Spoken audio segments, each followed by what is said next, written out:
Miss Liz, tea time, yeah, making a difference, one cup at a time, yeah, Miss Liz, tea time, yeah, making a difference, one cup at a time, tea time. So be sure to grab your tea, grab a seat, and tune in to Miss Liz, tea time. Making a difference, one cup at a time. Tea time, yeah. Tea time, time.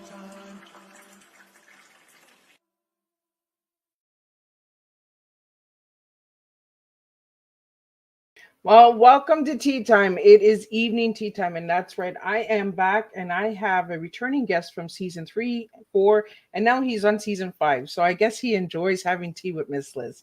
So we're gonna do all of the good stuff. We're going to get the disclaimer going, a little bit of bio, and we're going to get you over to Miss Liz's YouTube channel. We're going to get you to subscribe to that little doorbell, ring that little bell so that you can see all these incredible tea times. And if you have any comments or questions or anything, leave them in the comments section. I will be popping up and down. If you'd like to send a private message to Miss Liz so that I can get these questions out to Gerald, I'd be more than welcome to accept those as well. Jump over to Miss Liz's Facebook page for all of that good stuff. So let's get started here, and let's spill a third tea time with Gerald. Disclaimer for Miss Liz's Tea Time live show. Miss Liz myself is going live using StreamYard. Before leaving a comment, please grant StreamYard permission to see your name at StreamYard.com. Please be advised that the content brought forward for any Tea Time show hosted by myself, Miss Liz, is always brought forward in good faith. However, may bring forward dialogues and opinions that are not representative of my platform. The facts and information are perceived to be accurate at the giving time of airing. All Tea Time guests and audience participants are responsible for using their good judgment and taking any action that may relate to the discussion. The content brought forward may include discussions for some where they may be emotionally at risk. It is significant to know that this show is engaging in discussion forums only to offer and inspire awareness and connection and is not providing therapeutical advice. If you have any questions about the disclaimer or the panelist discussion, you may freely contact me, Miss Liz, through my email at bookingmissliz@gmail.com. Moving forward, should you choose to voluntarily participate in tonight's show in any aspect, I myself, Miss Liz, welcomes you. And should you decide that the show is not made for you at this time, I respect those wishes and will see you at a later show at a later date and time.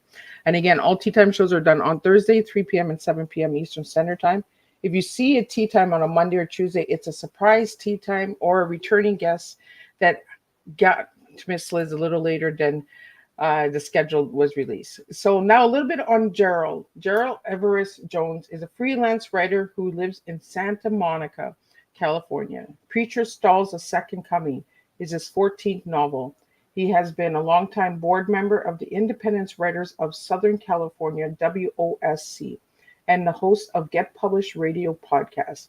He hosts the Bachelor of Arts with honors from the College of Letters, Wesleyan University, where he studied under novelists Peter Boynton, Stone Island, F.D. Reeve, The Red Machines, and Jerzy, I think I'm saying it right, Kosinski.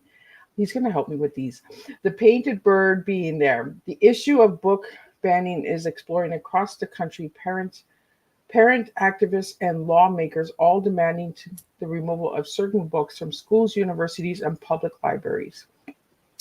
To know a little bit more on Gerald, jump over to Miss Liz's Facebook page and you'll see his full bio there, and you can subscribe to his channel and his website as well. So let me get Gerald in here and we're going to spill some tea, and I'm going to get him to help me with some of these names.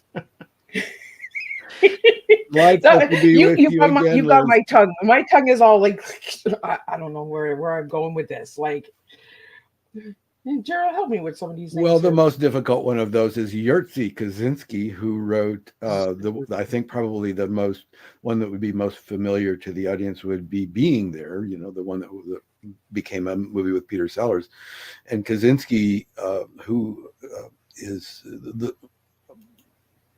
deceased some years now, but he was one of my professors in college, and he had come over from the Soviet Union at that time. And I studied Camus and Sartre, actually, in his class. But he's famous for saying that, they asked him, well, why did you why did you come over to the United States? Why did you decide to live here? And in his characteristic Slavic accent, he said, the only moment of true freedom I ever had was in the airplane suspended between the two collectives. and then they said, well, but why here? He says, well, here there are some mountaintops. So he was a exceptionally short fellow, relatively scrawny, masses of dark hair on his head and extremely bushy eyebrows and a perpetual frown. I mean, he was a pleasant enough person to talk to. Not if you asked him a question, he certainly had plenty of things to say. But in terms of sharing things about himself, no. This was just. Now, I was told later, after I graduated, that he was very much a darling of the Manhattan cocktail party set. This was back in the days of like Truman Capote, throwing his parties, and Henry Kissinger and Jill St. John and Frank Sinatra drop in. So I always love sitting and talking with you because you throw these names at me and I'm just like, yes, we need to talk about these people more. Well, the thing also knowing him as a young male college student, and my college was all male, I had assumed that if it wasn't a male, back then there were these men's school, and this was what was called Little Ivy League. So there was some prestige, I suppose, about it, competitiveness. But my main thought was, oh, if it's a male school, then I'll really concentrate on my studies. And we were talking about that backstage, Gerald. Right. So about your days in school. First lesson you learn about the third week is that about all you're going to be thinking about is the road trip for the weekend and who you're going to be able to hitch a ride with to the nearest girls' school. So now they've sent. Let's see, the year, my senior year, they actually admitted 5 women. Oh, really? And they were like exchange from like Sarah Lawrence Vassar, and Connecticut College was another one. And but the good news was they were all extremely attractive. The bad news is they wanted nothing to do with any of us as boyfriends because they're afraid if they picked one of them, all the others would hate them. Well, you were in an all-boys school, and then 5 girls come in, and it's like, it's like who needs all that mob action, right? So that was a lesson learned, and that was that was some time ago. That was because when I got out of college, my draft number for Vietnam was number 6, and so it came up right away. And but the thing was, I'd had a touch of TB, and not deliberately administered, but and for a while there, the Army didn't believe it, and I actually reported to the induction center. I suppose I would have gotten on the bus if they'd told me, but they finally said no, just go home. So then I had to get a real job. I'd studied acting. I had forsaken my career as a scientist in junior high school. I got second place as a science fair, and I said, no, this is not for me. But that's I'm not first place. I know. Severely disappointed my scientist father, and I didn't raise my son to be an artist. So yeah, I was fighting that battle, most of my life actually, but no, but I did go away to school, and it was, I didn't get any hard time about that. But when I got out, having been ill, I thought, okay, driving taxis or waiting tables in New York City might not be the best thing for my health, and starving, waiting for the next audition. So I decided I was going to dive into the world of, well, where do they need writers? Oh, advertising. So actually, I got sucked back to Chicago because that was the only place I had a room. And so there was I dove into advertising, and I just very rapidly ended up in industrial film. So I actually was an industrial film writer, then got into corporate training, and then got into business graphics and crazy stuff like that. And then actually when I started working as a professional writer soon after that, freelance, I did practically all business and technical how-to books. And this was, the early days of the PCs. And of course, you had to have a book to learn how to, one of my best-selling books was Excel for Windows Quick and Easy. and the lesson was how to balance your checkbook. Now, who does that anymore, right? You're right. Who even has a but it was a great lesson there, because the idea was this book was written so in what they called coffee break short lessons. Oh, I like it. So and color pictures of the screens, and I think the book had value, but yeah, because I didn't even know you did how to. Well, yeah, How to Lie with Charts is actually still not only on the shelves, but it's taught at some of the universities. And so every now and then I'll see a 20 or 30 unit sale, and it'll be paperback or hardcover. And it's like, oh, that's a class. That's got to be a class. So I know it's taught at Empire State. It used to be, I know it used to be taught at Georgetown Public Policy Institute. And I used to say, well, if your Congress people are lying to you, maybe it's my fault. So, and actually in the latest edition, I mean, we didn't necessarily want to make this about this type of stuff, but in the latest edition, I added 2 chapters just to be, inspired by Miss Liz to be, suitably disruptive. The 2 chapters are 11 ways to make fake news and how to abuse metadata. Oh, well, look at that. Right. So, and yeah, and this campaign season, here south of the border, that might be a very valuable chapter if you want to recognize, when you're being lied to. But my point back then was actually a fairly serious point, was if you were using PowerPoint, for example, you're probably not aware of all of the design decisions that those programmers put into the software, because that chart has got to fit into a window of a specific size. Okay. It's not like a graphic designer is making decisions about what's going to be clearest to the audience. So the things like, showing a scale going from 0 to 10,000, but, I can't show the scale from 0 to 10,000 because the line is just flat. Actually, I'm going to make the scale go from 9,000 to 10,000. Well, if a designer does that, there's actually a break in the scale. It starts at 0. Then there's a break, then there's 9,000 to 10,000. Okay, but if Excel does it, it's just 0 to 10,000, and then they distort the hell out of everything. So it's well, they just jump all over the place, right? Excel and PowerPoint basically use the same charting engine, that Microsoft developed, but I believe they've licensed that probably from the Harvard graphics people. I'm not sure. That goes back a ways, but. Yeah, there are all kinds of pitfalls with that, and that has been a well-selling book. It sells while I sleep, and that's a beautiful thing for a writer. Well, I'm glad that I inspired you a little bit.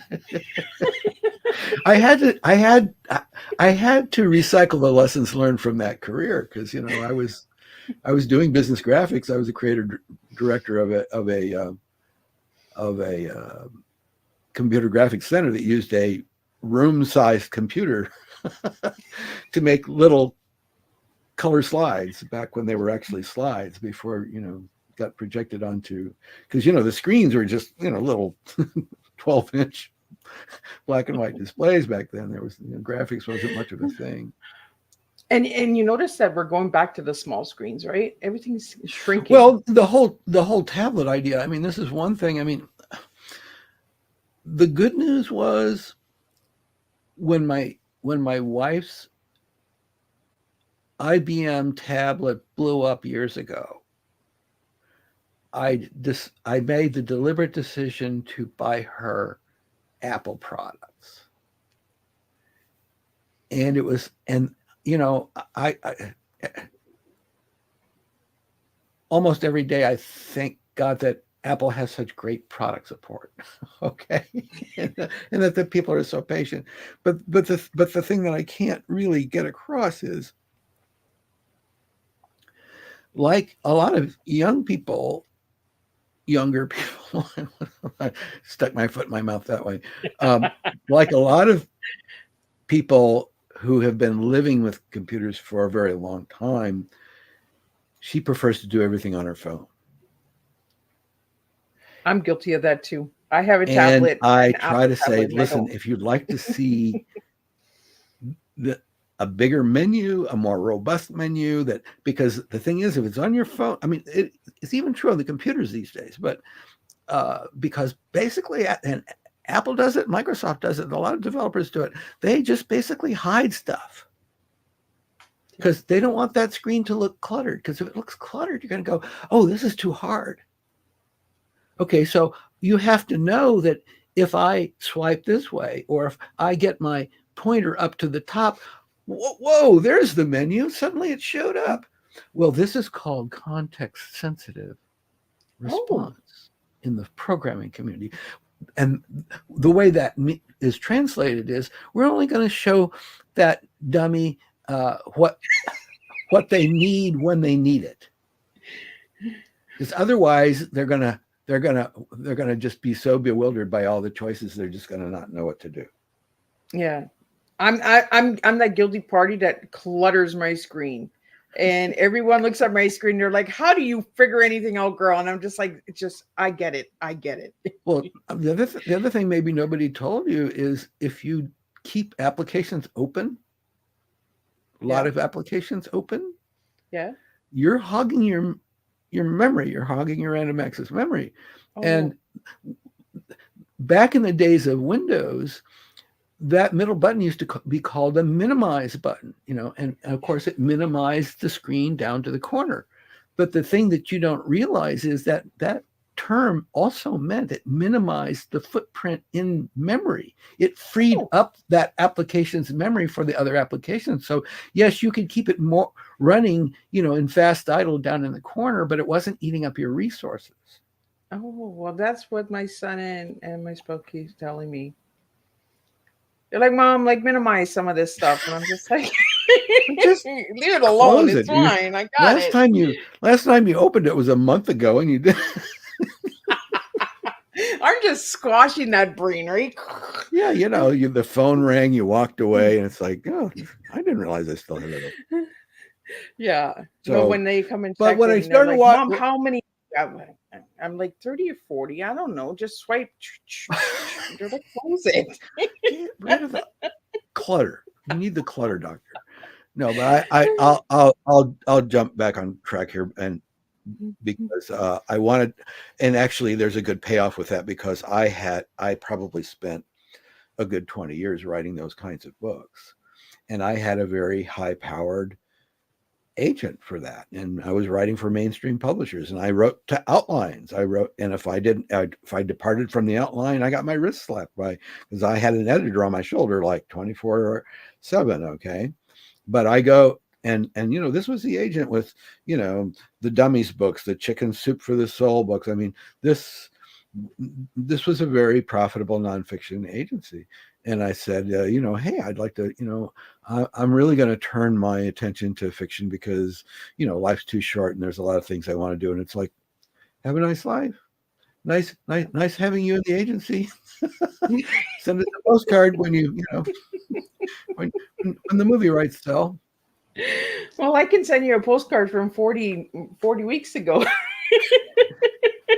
So I learned, you know, I was an early adopter of print on demand for paperbacks, and that actually happened. That technology happened before ebooks, a few years before ebooks, and so some of my out of print business books went, you know, I shifted those over to print on demand, and then I was an early adopter also of ebooks, which actually the very first ones, none of mine appeared on Sony tablets, but there were Sony tablets before there was Sony Philips tablets, before there was the Kindle. And Wow. And actually at the time, Steve Jobs said, "Oh no, we're never going to put books on phones. We're never going to put books on tablets. That's nuts." And you know, of course, he got overruled, and then he wasn't there anymore. But and yeah, I've read books on my Apple tablet as well as my Kindle. But one of the things that I find that's wonderful about that is that if I'm sitting in a departure lounge of an airport, okay, and I just finished my last paperback, but it's at home, okay, and I didn't bring I'm on this trip suddenly, and I didn't pack anything to read, and my flight's in 5 minutes, and I didn't stop in the bookstore, but they might not have had anything in the departure lounge that I wanted to read anyway, because it's just going to be New York Times, you know, genre stuff, right? So, but the thing is, I'm sitting there on my Kindle, I'm browsing the library, and it's like, if you like this, you'll also like this. Oh, you know, fine, click the button. My tablet can hold 1,000 of those. Oh, so I don't have to decide what I'm going to read next. It's like I load my tablet up. I get on. Maybe not 1,000 books, but, you know, you might get me in some trouble here. half a dozen. You know, I climb on the plane. It's like, no, what should I read today? Now that's sweet. Yeah. Okay, and now I find reading on a tablet, I find reading on a tablet. The menus do get in my way. And I'm annoyed that the progress bars disappear now, because see, the paperback, you know how far along you are. Right. It's like, hey, I'm halfway through. I'm actually going to finish this. Sucker. Right. But you needed the progress bar to, for that sense of achievement. Because if you've been reading it for 2 weeks and the progress bar hasn't budged, you're reading War and Peace, okay? You're not getting through this book. Where you're at a slow pace. You're taking it in slow. Well, I'm a speed reader. I mean, I actually had courses in speed reading, and it was very helpful in college because, cramming for exams and last minute refreshers and, quizzes and like that. No, that speed reading and simply skimming productively. If you run your finger down the page and just keep turning the pages, you'll be amazed. If you haven't done that before, if you haven't tried it, you will be amazed at actually how much you retain. You got the gist. Yep. Now, you can't spit it back. And the multiple choice test, you might not pass, but, Yeah, I was one of those girls that skimmed through books. It's a study skill. I remember hooking all of the economics exams and classes, and I crammed for the exam and I got an A-, and the instructor, who very few of the freshmen were signing up for sophomore economics and a major, and he came to me and he says, how'd you like to major in economics? You look like a bright one. I want to keep my job. So Gerald, let's get ourselves back on track here. We're getting right. Were we off track? Oh, okay. Yes, okay. Let's get back on track. Let's get on to this book, the new book that you have out. We talked about it a little bit before we went live, because I was about the preacher. Like, I was like, oh, this preacher, he's a little creepy guy. And we want to get into that new book. We want to get into the new book that you have out. I'm trying to find the title of the book here. Preacher Stalls the Second Coming is the fourth. There we go. That's the book. That's the fourth episode in the Preacher Evan Wycliffe mystery series. And it may be the most controversial. Just very briefly, Preacher Evan Wycliffe is a relatively young Baptist. In the fourth book, he's actually a minister by now of a church in a small farm community. But in the very first book, he's just dropped out of divinity school and then MIT astrophysics because he can't find any answers anywhere. But he goes back to his farm roots. And this is in southern Missouri, just north of the Lake of the Ozarks. This is farm country where it used to be very vibrant family farms, and it's just not anymore. And I don't know that it's a depressed area, but the economic boom that's going on in Missouri is a little further south in the Lake of the Ozarks. It's sport fishing and casinos and, all like that. Branson, Nashville South. Okay. So there's that. And when he first returns to the farm, he can get work as a guest preacher and he can get work as a bill collector, because he knows how to use a laptop and, can chase down people who are behind on their car payments. So, which is, he's a little bit too sympathetic a soul to do that, but it's interesting how that works out. Anyhow, the engine of these mysteries, if you will, it's not like there's always a dead body on the first page. In the very first one, there is a suicide that happens to be his boyhood best friend. And he's just completely thrown that he can't understand why this fellow would have done that. Although he hasn't seen him in, years. So but Gerald, it's more a matter. how did It's you more a get that matter of. title? I'm sorry. How did you get the title for this book? Because it's the preacher stalls the second coming. So the second coming of this Christ. is not a religious book, right? Because we talked about this. No, it's not. None of these are Christian fiction because you're going to. I mean, number one, you wouldn't necessarily call Evan Wycliffe an inspiring character. Okay, he's a flawed character. He has a curious mind. He has an obsessive mind for detail, as most reluctant investigators would. But he's got a problem with alcohol. He's something of a doubter. Some people call him an agnostic, but others might call him a faith healer because he's. Again, there's a reason people keep coming to him with their problems is because he seems to somehow find his way into the truth when nobody else wants to bother. So there is that, but no, there's going to be more questions than answers. I mean, the engine in these books is why is there evil in the world and why do bad things happen to good people? And this just keeps happening over and over again. And it's not like Evan is wearing a badge and saying, this is my job. It's more like somebody from his church disappears and it's like, this was somebody I cared about. I'd better do something.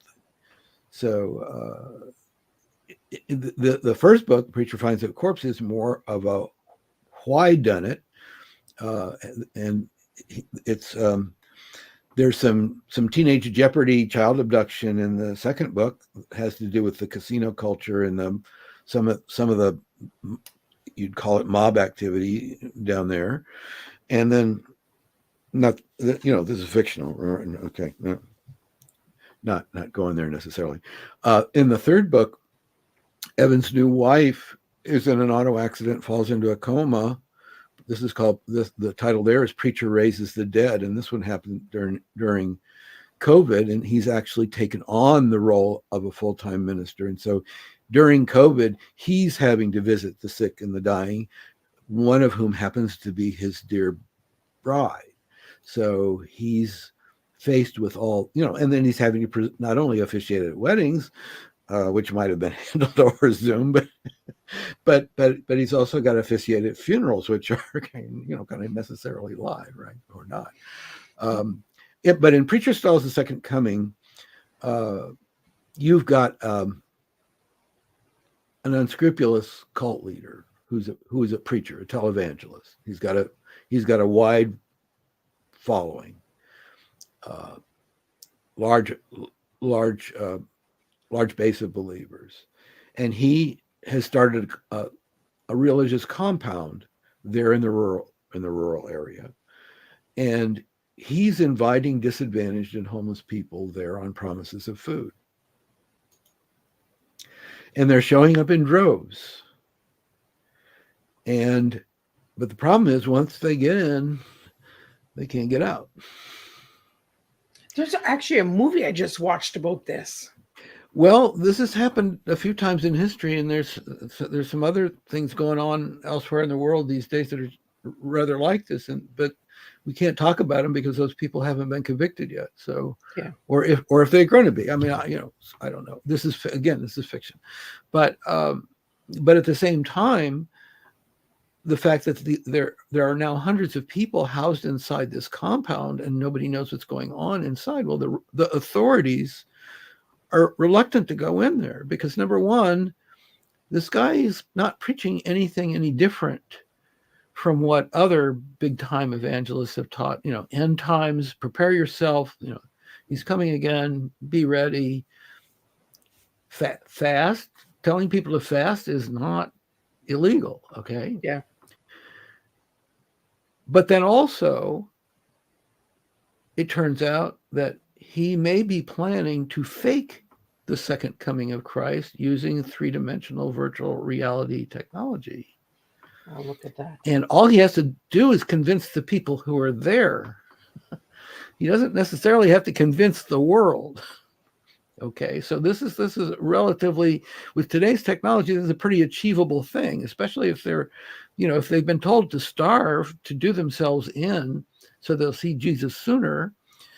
Now we're talking about people harming themselves, people possibly harming each other because there are some who might be reluctant to go the whole way in the family that's gone there, whatever it happens to be. Well, the authorities, there's not only freedom of religion, freedom of speech involved here, but that's a private compound. And, the local sheriff has got limited resources unless he wants to pick up the phone and call the FBI and hope that they'll bring the National Guard with them. Okay, you don't go driving your squad car onto a compound that's surrounded by barbed wire because there may be a whole barn full of semi-automatic weapons there. Okay, this could be the resistance training, whatever, but the problem is that a young woman from Evans Church and her invalid mother disappear inside there because the daughter's taken her mother for a healing. And they think they're getting out, or they thought they were getting out when they went, but they've been gone for, a while. So that's the engine in this particular book. And then also, when I researched this, one of the things that got me started on this particular title was that I came across the story, and it's a true story. It's not a national secret that in the early 1960s, the CIA planned to fake the second coming of Christ. Now, they weren't going to do this on a global scale. They knew they couldn't probably achieve that. But what they were going to do is park a submarine off the coast of Cuba, fire off a lot of spectacular fireworks, announce over the loudspeakers that Fidel Castro was the Antichrist, get the faithful Cubans to rise up against him. Now, this all came out in the Church Commission report, which was a Senate investigation in congressional investigation in the early 1960s. And it also came out in that report that there were some other things they were planning, like they're going to hand Fidel an exploding cigar. It's just, okay, so you could say, all right, well, that's in the past. Obviously those things weren't tried. But then I was in the middle of writing the book, and I came across research that is very recent. There are conspiracy theories that circulate today on the internet that NASA and the deep state are conspiring to use the internet to fake the second coming of Christ. And the rumor even has a name, Project Bluebeam. So along with chemtrails Project and Ruby? I'm sorry, Project Ruby? Project Blue Beam. Ruby. Project Blue Beam. So, and there was a book, not that, well, it was a fairly recent book in the mid 90s, I believe, by a conspiracy theorist that actually wrote that up. I mean, this stuff is out there. And one of the things that really struck me in working through the plot, because unlike my days of writing to business books, I do not use an outline when I write mysteries. My goal is to surprise myself. And if I can't get my way out of this, maybe I won't publish the book. That hasn't happened yet, but I want to surprise myself so I can surprise you. That's my whole Well, I think goal. that's interesting to do, Gerald, because it makes it fun. You have right? to kind of trust your subconscious. It's like ask yourself the question when you go to sleep, and maybe you'll have the answer in the morning. I mean, or get in the shower. That's another white noise. The white noise of the shower actually stimulates the subconscious.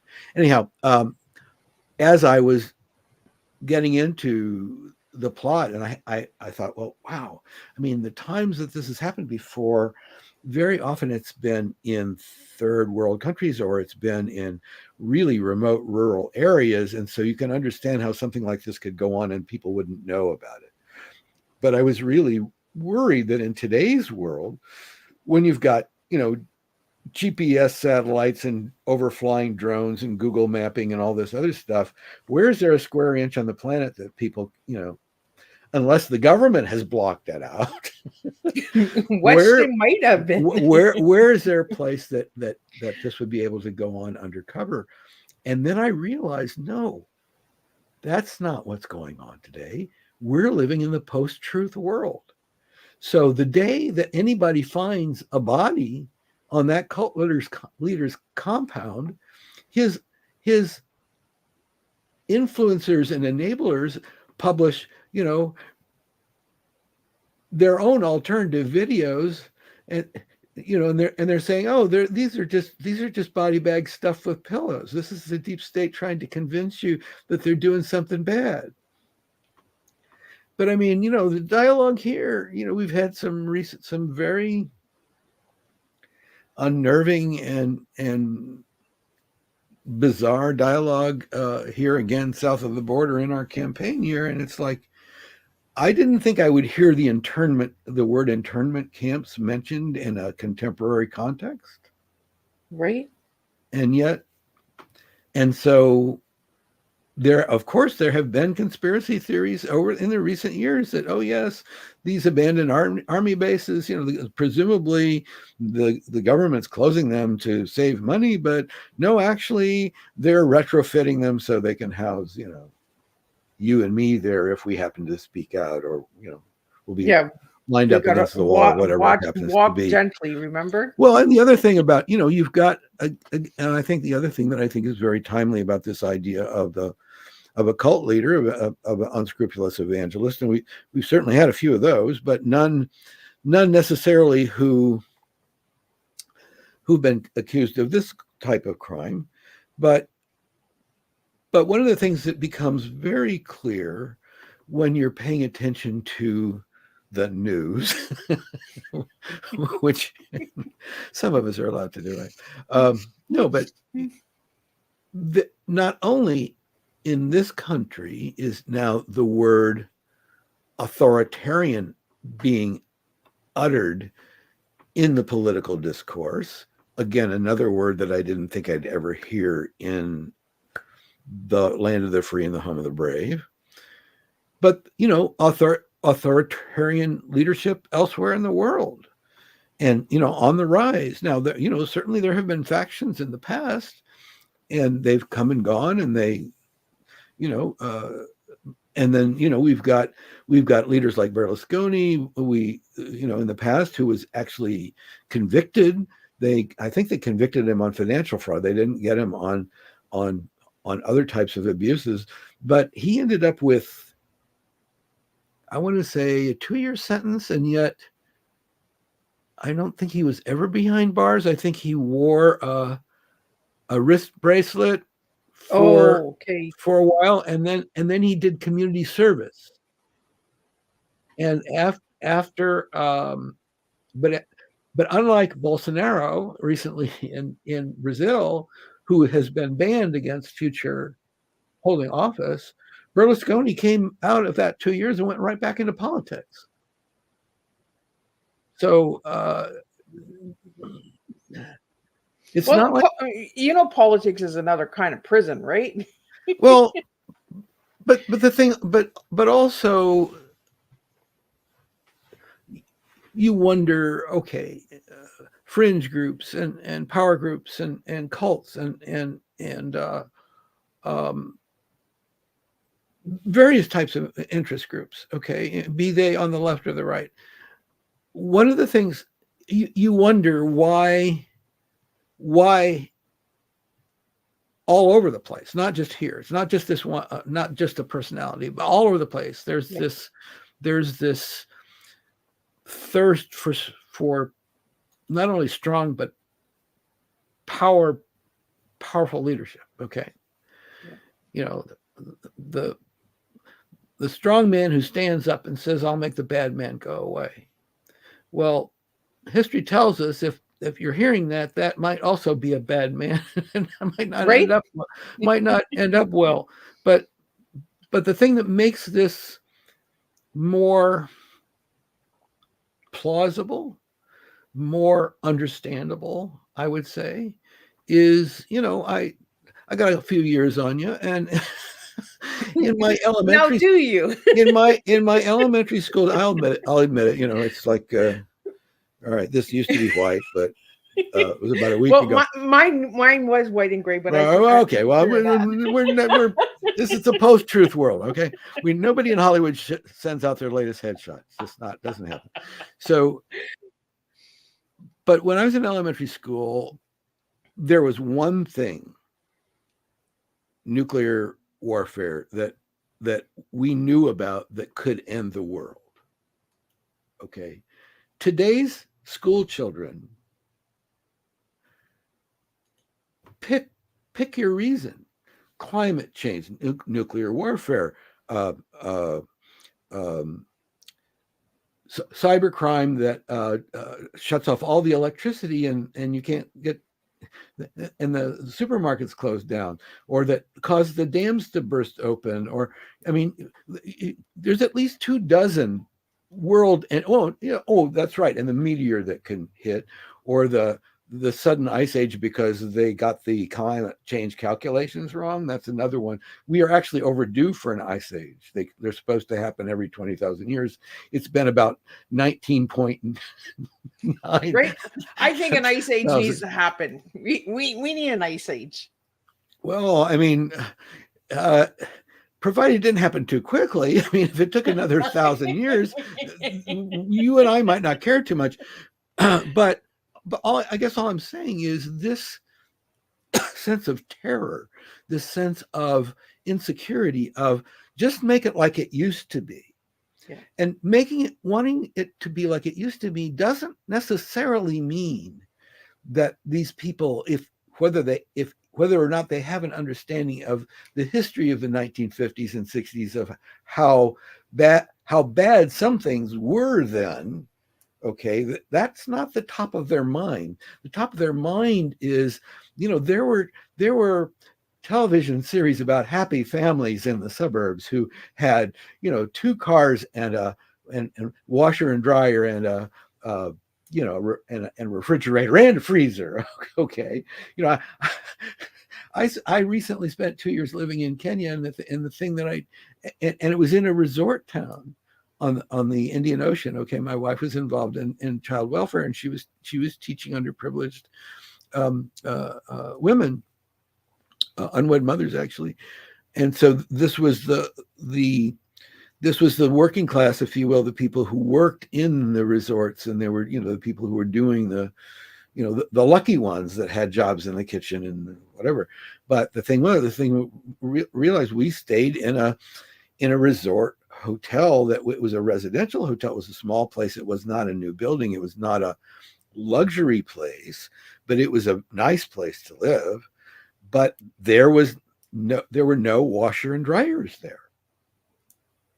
electricity ungodly expensive. It's available, but nobody could afford to use it, even if they could afford to buy the equipment. So there was an army of people who came in, and slaved over, wash buckets to just simply to get the sheets done once a week. So, and it's like, wow, that's, this isn't primitive living, but it's really, it's not, it's not the standard of, what one might expect. And the idea that we would be in any situations where we would have to be resourceful about, again, whether it happens to be, the survivalist or bomb shelter mentality of, okay, you're stuck with the canned goods that are in your house for the next month. What are you going to do? And I think that there's just this genuine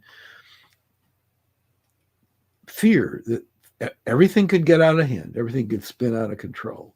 And so it becomes understandable that somebody will say, I'm going to make it okay. I'm the one who can make it okay.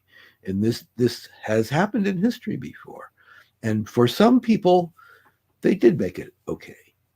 And for a lot of other people, they made it very, very, very, very much worse. So, yeah. And that's part of what this book, that's the fictionalized engine of this book, Preacher Stalls the Second Coming, is you've got this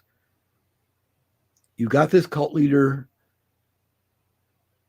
Once it becomes apparent that people perished in there, it's pretty clear he was the instigator. Would a court draw the line at, was he the cause? Well, if nobody is willing to testify that they saw him raise a hand to anybody, what do you get him on? Right?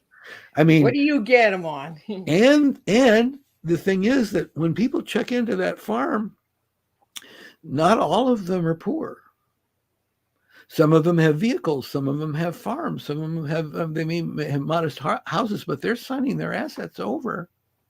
This is done every day in assisted living programs. Okay. I mean, sign your stuff over, and, some of them hold them in trust, and your heirs are going to get it back with, not necessarily with interest, but your heirs are going to get back, after your demise. That there are some that are set up that way, but others, it's like, oh, this is all you have. Well, okay, we'll take that, and this will cover your care no matter what happens to you. That happens. Okay. Yeah. So his promise is not terribly different from that.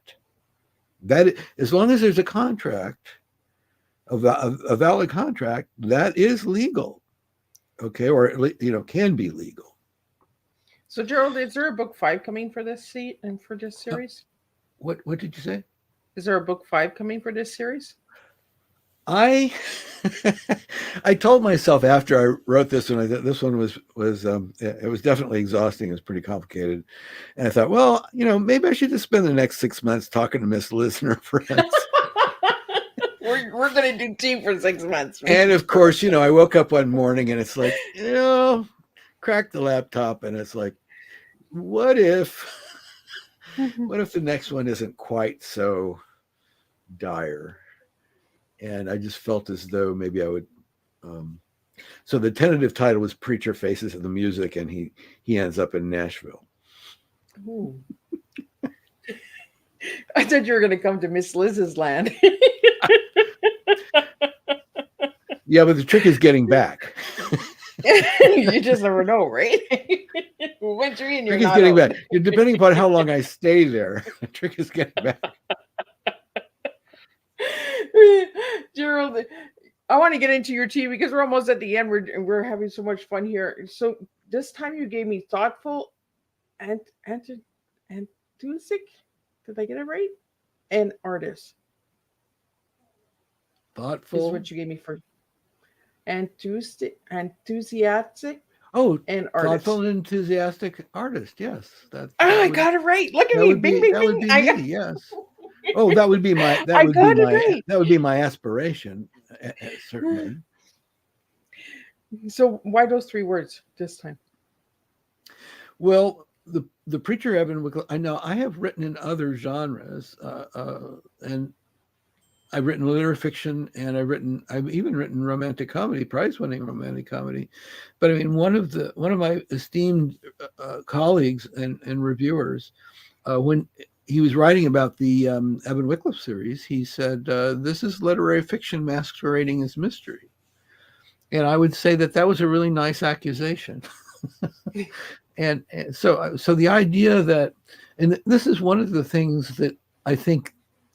This is one of the things that might pull you into this series. It is what one might call an immersive world. Okay. All of these books are centered in this part of Southern Missouri where, there are the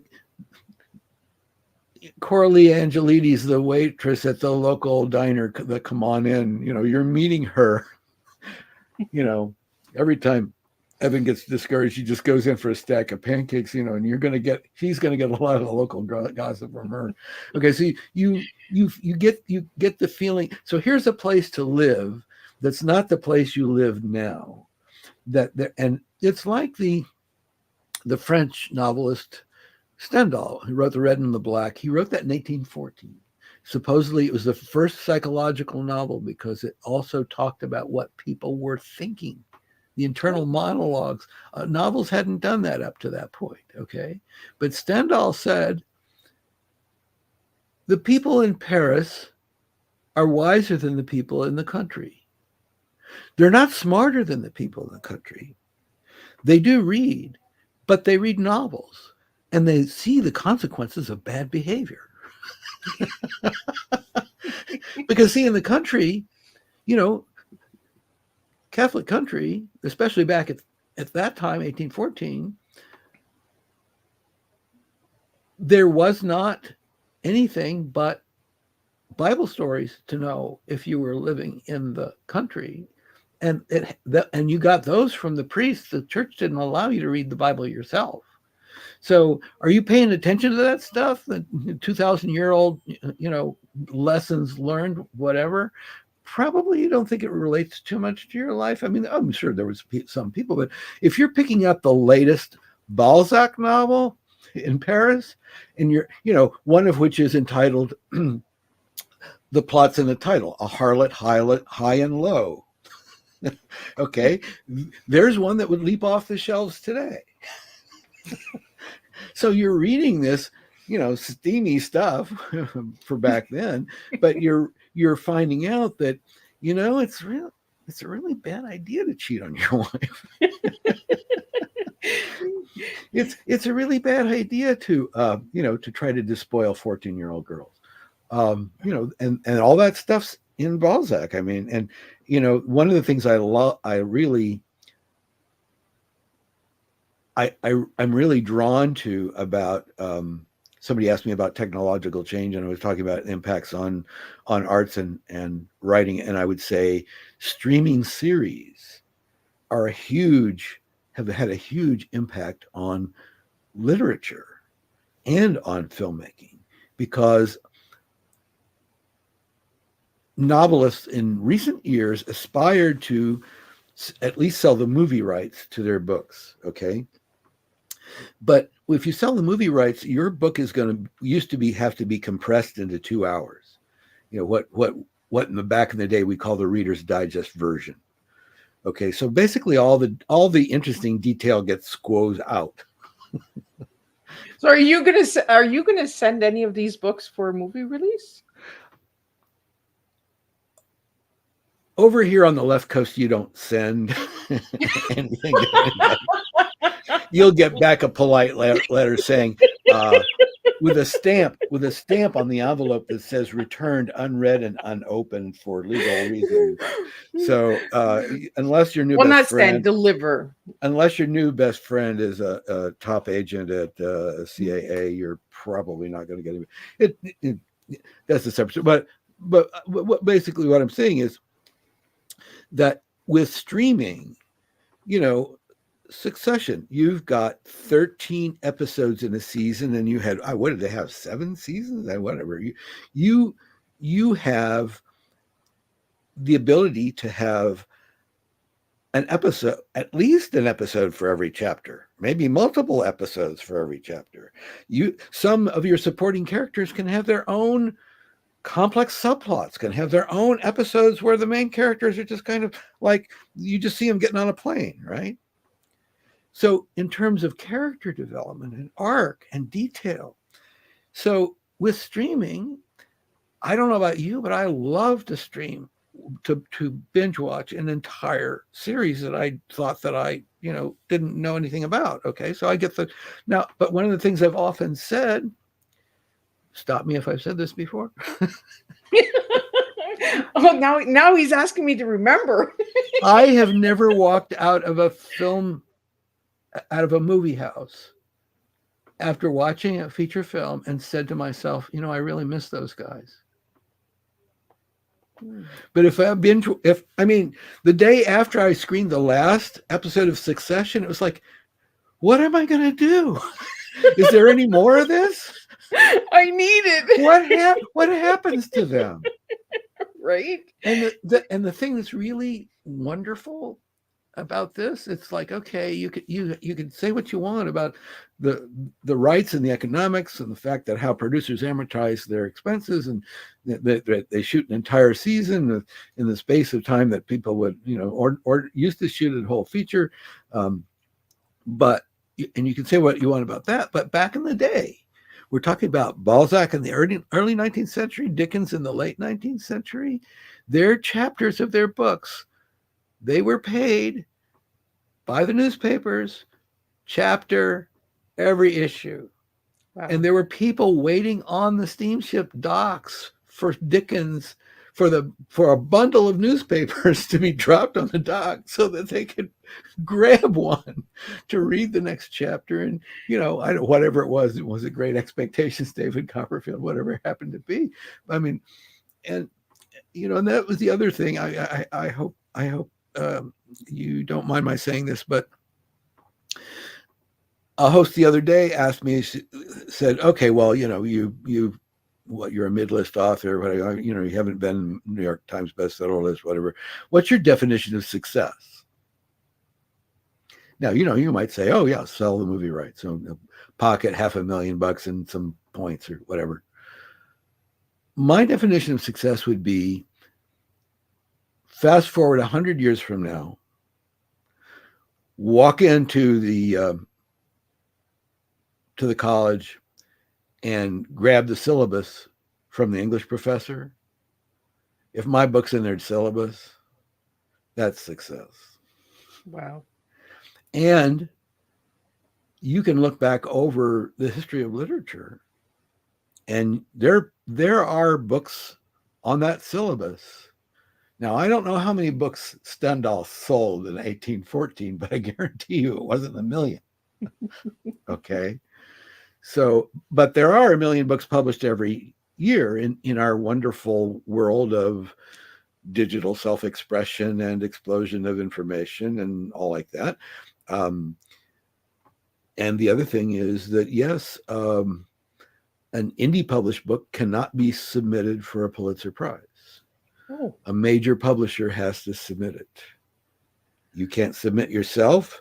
And even if you've won awards for small presses and the published, no, maybe that a small press can submit. I haven't, I don't know the rules all that well, but the day will come, and I don't know how many years it will be from now, that you're going to open the New York Review of Books and find that the very first self-published novel won a Pulitzer. That will happen.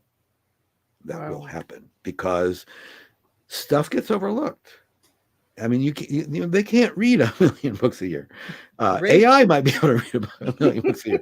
That it's interesting because there's that'll be a whole new tea time. I'm telling you, we should do 6 months of tea time. Seriously, there was an editorial review service that approached me the other day, and it said, yes, we digest your books with AI and we submit a report. And one of the reasons is that we think that there's too many overlooked books. Well, that's a great sales pitch for their reading service, and so they send you this report with all graphs of, how many words of 3 syllables are in this book? You know, what's the reading level, and you know, what's the and what other books are most similar to yours in tone? So okay, you've got maybe a marketing advantage for, oh, my books are like Margaret Atwood's, according to this robot. Okay, great. You know, so maybe again, it's the old Amazon. If you like this, you'll also like Gerald. And fine, great. I'm all for it. So I won't say that, you know, the AI is wrong, but it did seem like it was, I won't say superficial, but it was clear that it was digesting a lot of metrics and trying to find things that it could score. Yeah.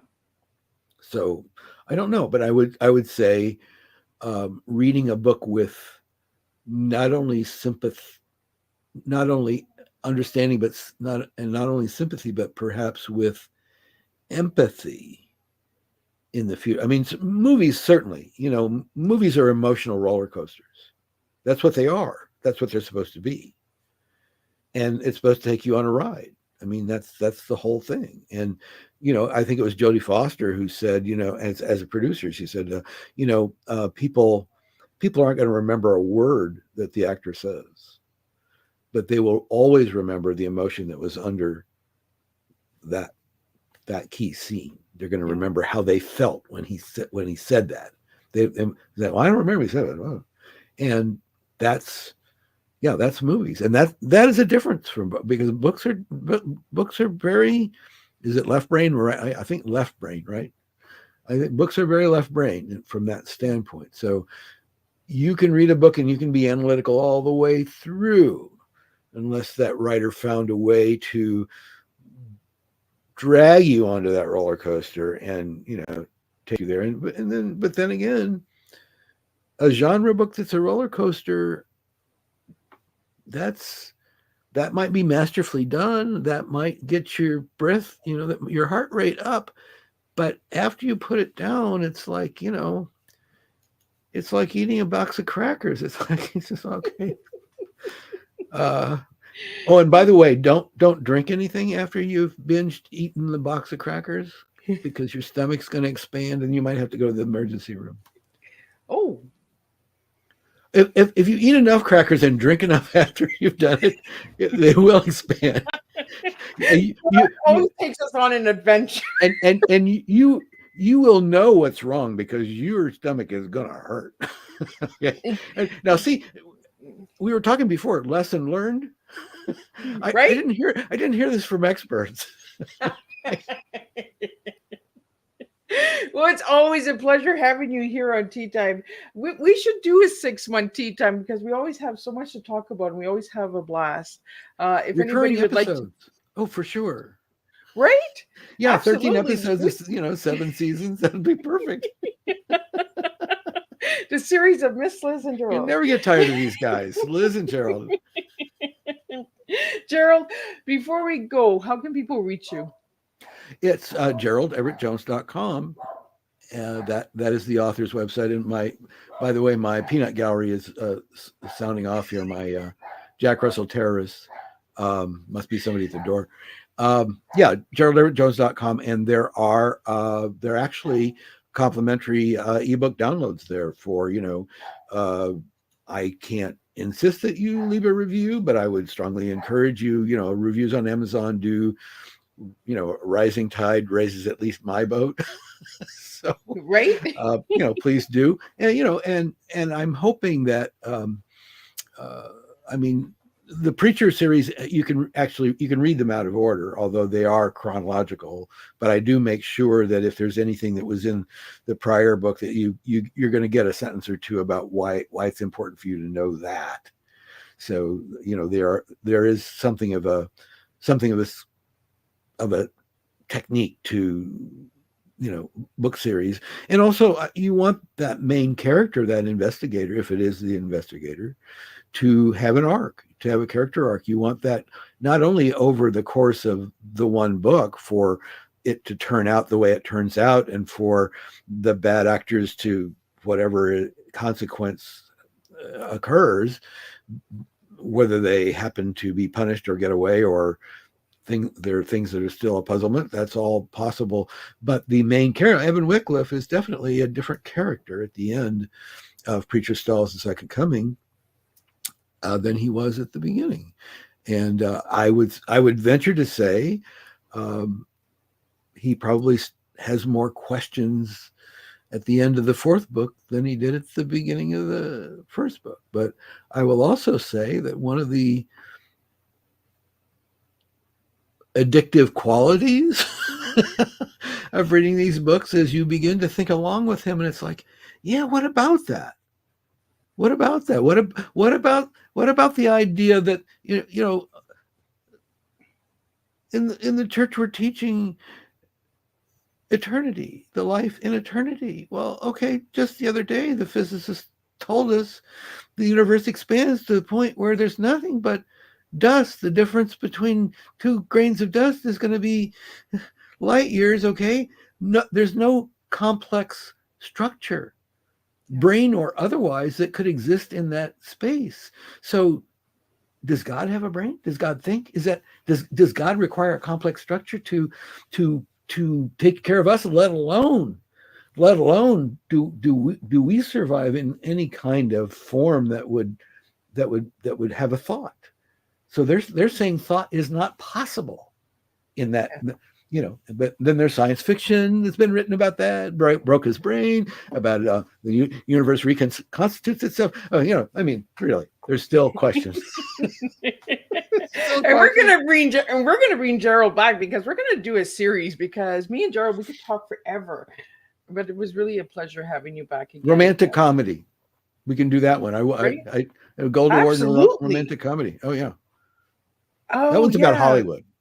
No, I think we did that one in season 3. Did we not do that? Oh, with Mara and Brad. Yeah, but I think since we talked, that one won a Gold Award. Yeah. Yeah. Oh, well, congratulations. Yeah, well, thanks. But that's cool. You'd think of all of them, that would be a movie. Out of that one. Yeah, because we had some fun with that one. Yeah, call my agent. The guy who told me to have a nice life. Gerald, thank you so much for joining me for Tea Time for the 3rd time. And come back the 4th, the 5th, the 6th time. You're welcome, Morden. Maybe we'll do a series. We'll do a series. We'll do little clips. You're so generous with your time, and your ears are so open. I don't know whether that's an accusation or no. I think that's a real gift. Your ears and your mind are open, and thank you. It comes across. I thank you for that. Well, thank you so much. And thank you to all the viewers and listeners tonight. I enjoyed seeing you pop up and joining us tonight. That was nice to see you guys in here. We are streaming now to Instagram, so you may notice that Miss Liz, I think Gerald is my 4th Instagram tea time. So I want to know how that's going, how you guys are enjoying tea times on Instagram. It's something that's new. So you're number 4. So let's see where this one goes tonight, right? But again, thank you to everybody. Without all of you guys, I couldn't do this. April's press release has gone out for the April guest lineup. So that'll be coming out on the 24th of March. And we're going to be wrapping up March and jumping into April with the last 2 tea time guests. Next Thursday, we have Marbeth Dunn's coming in, and we have Donna Conrad's coming back. She's a returning guest as well. See, my guests, they like coming back for more tea. So I guess I'm doing something a little right over here. So until next week, I will see everybody same time, same place, and we're going to bring some more different TEAs to the table for you to enjoy.